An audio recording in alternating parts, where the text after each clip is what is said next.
Hi friends, it's Heidi. I'm back with volume 2 of my picks of films screening at this year's Hot Docs Canadian International Documentary Film Festival.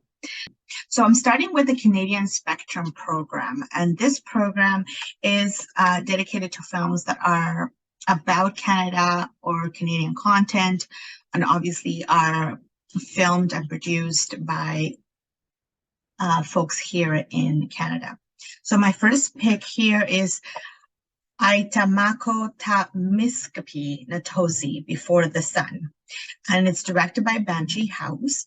It focuses on a young Siksika woman who vaults between horses as an Indian relay rider in North America's original stream sport. I'm reading this out of the schedule book. So that film is on my radar. I hope to be able to speak with someone from this film later in the week. So this film, Before the Sun, screens on Saturday, April 29th and Wednesday, May 3rd. Next on my list of Canadian Spectrum documentaries is Sinara by director Sharon Barsoom, and it actually focuses on a very interesting and twisted kind of tale that revolves after a break-in.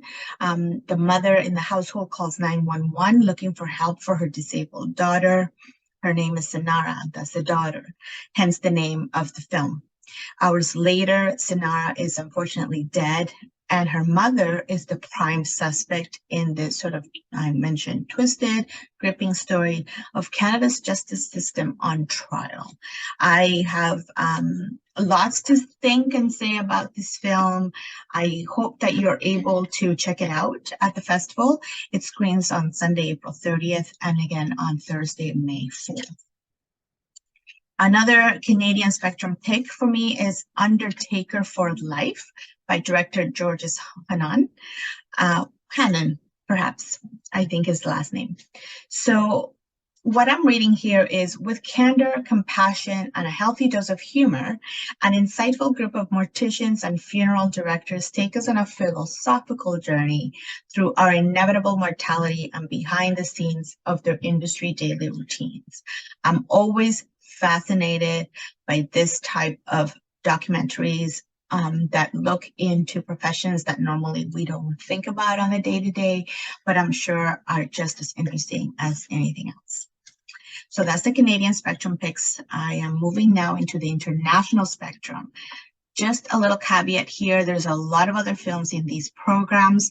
What I'm saying or suggesting to you today are films that are on my personal list, but of course you can choose any of the other films in these two programs. So going back to the international spectrum, one of my picks includes Revere, Everything You Hold Dear by director Peter Hammer from Denmark. And this film is about two siblings who live together in a tense, quote unquote, still life of codependency. And using taxidermy to make a living and move forward, the question is, can they work through their past, being sort of neglected in their childhood, and move forward in terms of building a more forgiving and constructive relationship? So that is Revere, Everything You Hold Dear. It screens Monday, May 1st, and again, Thursday, May 4th. On my international spectrum list, I also have a wolf pack called Ernesto from director Everardo Gonzalez. And this filmmaker is bringing us an inside look at the world of Ernesto, which is an amalgam of various teenage boys who, in choosing a gun and a life of organized crime, become both victim and perpetrator. It sounds a little heavy, doesn't it? But it does remind me of another film that I screened at Hot Docs last year named Alice, which was a different look at young women. I think it's in Colombia. And it was, again, Alice was the amalgam of the different young people that sort of put their stories together to give us a glimpse in a teenage young woman's life in that country. So I'm thinking it might be kind of a similar situation in this case. So that is a wolf pack called Ernesto, and that screens on Sunday, April 30th, and Thursday, May 4th.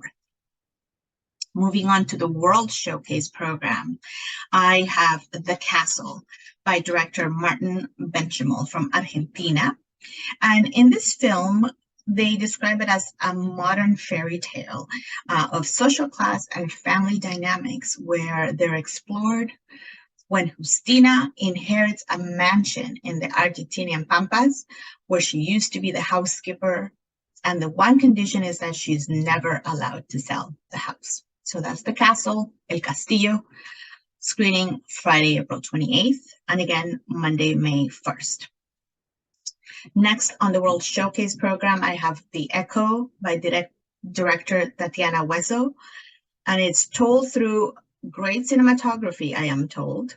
The children from a remote village in Mexico named El Echo, hence The Echo, learn the complexities of love, illness, and ultimately growing up as they care for their sheep and their elders. And that is sort of another sort of rites of passage sort of documentary. And again, it's The Echo, screening Tuesday, May 2nd and Friday, May 5th. Next is The Eternal Memory. I saw this film at Sundance. It's by Chilean director Maite Alberdi, who also directed El Agente Topo, or The Mole Agent, another really endearing film about seniors. But in The Eternal Memory, she kind of focuses on a different kind of relationship, and it's about one of Chile's most prominent cultural commentators who is now diagnosed and living with Alzheimer's. And the film sort of takes us on this journey with his loving wife, who stands beside him and supports him, and we sort of watch the archive of memory slowly fade away. So it's a bit bittersweet, but I find these documentaries very moving, and I'm looking forward to experiencing that with an audience here in Toronto. So that's The Eternal Memory. It screens Saturday, April 29th, and again on Monday, May 1st. What else do I have for you? Let me see. I am looking to see from the changing face of Europe. I have on my list a film named Vicky by director Sasha King. And when Vicky Fallon was diagnosed with terminal cervical cancer, despite what supposedly was a clear pap test, she started asking questions. She wanted to know what happened in terms of the mistakes that were made and who tried to cover them up. And she sort of starts this large healthcare sort of story or scandal in Ireland. So I am looking forward to seeing this film as someone who's worked in the hospital system here in Canada. So that's Vicky, and it screens on Wednesday, May 3rd, and again on Saturday, May 6th. In the Made in Ukraine program, I have another Sundance pick called 20 Days in Mariupol, and it's directed by Mstislav Chernov. I hope I pronounced your name correctly. And it basically is sort of set in Mariupol about a few hours before the first bomb hits the town. And the journalist and his colleagues are trapped for 20 days. And the film sort of follows them around as things are unfolding in terms of the Russian invasion. It's a very poignant film. So that is 20 Days in Mariupol, and it screens on Saturday, April 29th and Thursday, May 4th. So this is another set of picks in terms of my personal choices for films I want to see or have an insight into at this year's Hot Docs Canadian International Documentary Film Festival. I will have them listed on my own website, hyemusings.ca.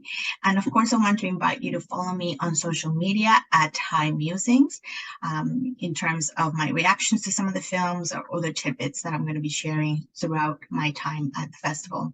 Thank you again for joining, and I will be back with my last set of picks from Volume 3.